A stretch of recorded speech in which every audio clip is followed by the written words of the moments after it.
డైరెక్ట్‌గా ఇంకా భార్య మీద ప్రేమ పోక డైరెక్ట్‌గా ఈ 75,00,000 రూపాయలు పెట్టుకొని, ఆళ్ళ భార్య దగ్గరికి వెళ్లి, నేనింత సంపాదించాను, ఇంక చూసుకుంటాను అని జెప్పేసి భార్యని ఒప్పించడం అయితే జరిగింది.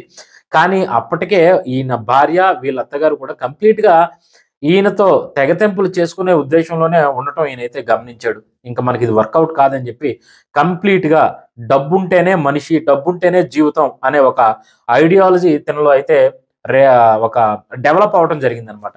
సో, చివరగా ఈయనేం జేశాడంటే, ఇంక మనకొద్దులే అని జెప్పేసి కరేబియన్ ఐలాండ్‌లో ఒక రూ. 80,00,000 ఎందుకంటే అక్కడ మనకేంటంటే శాశ్వత సభ్యత్వం.